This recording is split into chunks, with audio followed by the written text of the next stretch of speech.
नमस्कार बच्चों, आज का अपना लेक्चर नंबर 20 है।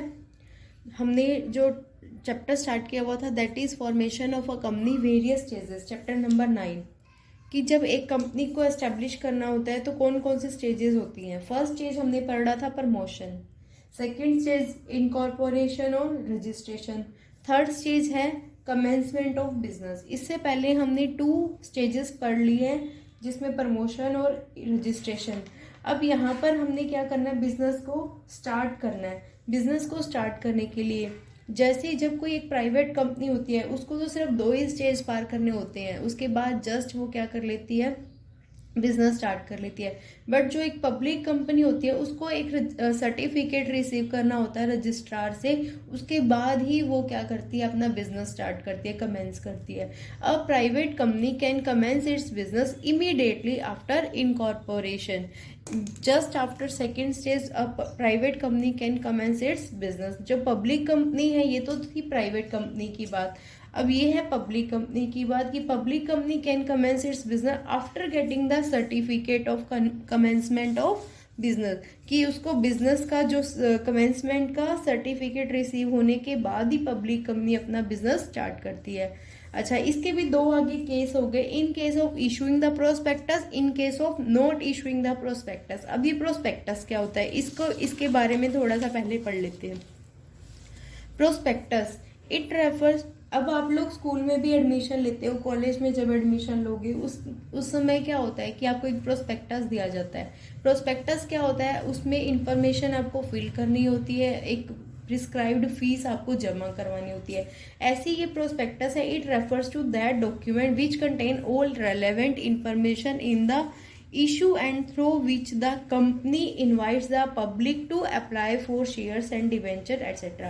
अब ये कंपनी का जो प्रोस्पेक्टस है, ये एक इम्पॉर्टेंट डॉक्यूमेंट है जिसमें सारी इंफॉर्मेशन होती है जो ये बताती है पब्लिक को, मतलब पब्लिक को, लोगों को बताती है उन इंफॉर्मेशन के बारे में जिसके बिहाफ पे वो शेयर्स और डिवेंचर्स को खरीदते हैं। कौन खरीदते हैं, पब्लिक खरीदती है, कंपनी से खरीदती है, और उसके लिए सबसे पहले कंपनी प्रोस्पेक्टस इशू करती है, लोगों को अपनी कंपनी के बारे में बताती है।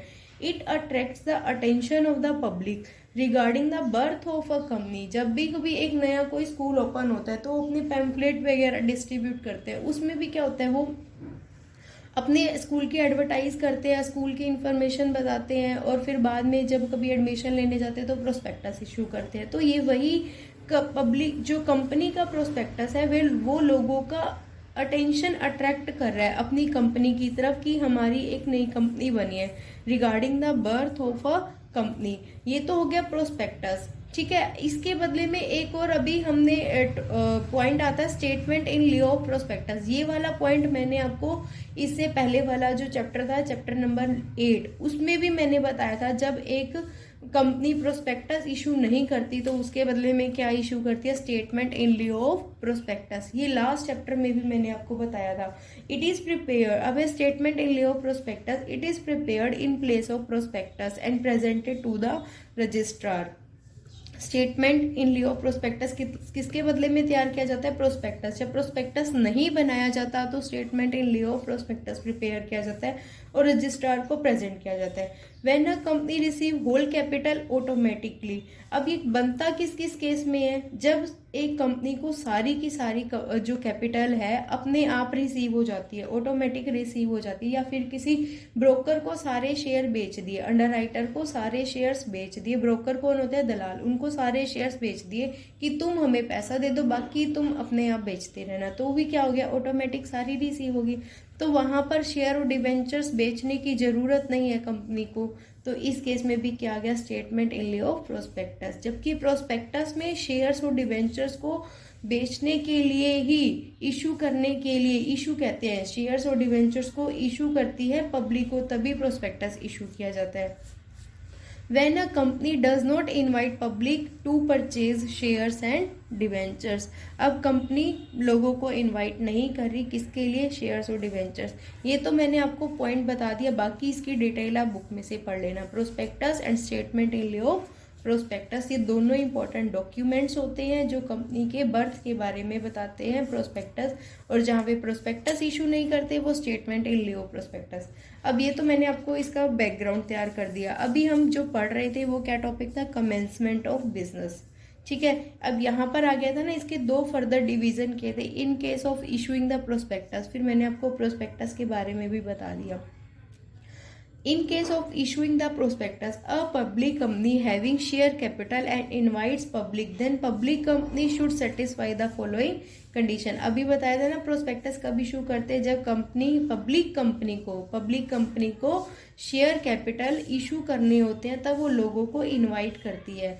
अब उसके लिए उसको ये वाले जो 3 पॉइंट्स हैं इनको सेटिस्फाई करना होता है, ये कंडीशंस होती हैं। फर्स्ट क्या है, वो तभी प्रोस्पेक्टस इशू करती है, उसके बाद प्रोस्पेक्टस इशू करने के बाद 4 दिन के अंदर अंदर उसको मिनिमम कंपनी को सब्सक्रिप्शन रिसीव हो जाना चाहिए 90% वैल्यू। ये लास्ट टाइम हमने पॉइंट किया था, 90% of the authorised share capital is to be termed as minimum subscription receive हो जाना चाहिए था किसको, कंपनी को। Every director of the company has paid for share taken by him, अगर सभी डायरेक्टर्स ने या किसी भी डायरेक्टर ने जो भी शेयर्स लिए हैं उनको उनका पैसा कंपनी को पे कर दे, या जितना भी लाइबल है डायरेक्टर पे करने के लिए, उनका दायित्व जितना भी है उसको कंपनी को पे कर देना चाहिए। थर्ड क्या, declaration by one of the director.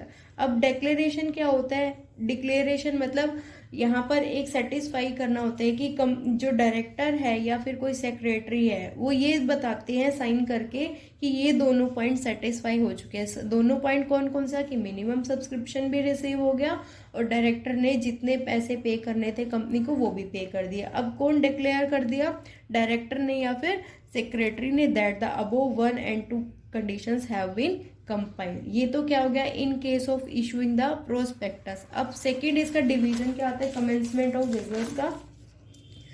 In case of company not issuing the prospectus, जब कंपनी प्रोस्पेक्टस को इशू नहीं करती। If a public company not issue the prospectus, in place of prospectus a statement in lieu of prospectus has been issued or presented। जब वो company prospectus को issue नहीं करती तो क्या बनाती है, तो क्या इशू करती है, a statement in lieu of prospectus। Second क्या है, वही पॉइंट की every director of the company has paid for shares taken by him, company को सारे के सारे जितना वो लाइबल है पे करने के लिए शेयर्स डिबेंचर्स के लिए उनको पे कर देना चाहिए। Declaration by one of the director और secretary that the above 1 and 2 have been compiled, की ये दोनों पॉइंट सेटिस्फाई हो गए। After fulfilling all the formalities the registrar will issue a certificate of commencement of business.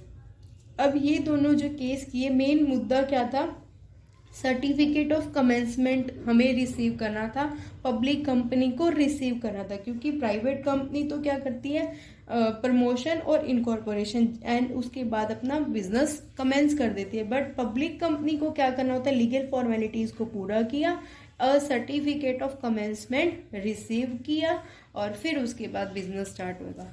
इसका आपको detail पढ़ने के लिए अपनी बुक में से पढ़ लेना। ये मैंने आपको ओवरव्यू दे दिया, प्रोस्पेक्टस और स्टेटमेंट इन लियो प्रोस्पेक्टस के बारे में भी बता दिया, इसका भी डिटेल बुक में से पढ़ लेना। अब आपके इस चैप्टर के 2 मेन पॉइंट रह गए, memorandum of association and articles of association, वो मैं आपको नेक्स्ट लेक्चर में करवा दूंगी। Okay, thank you.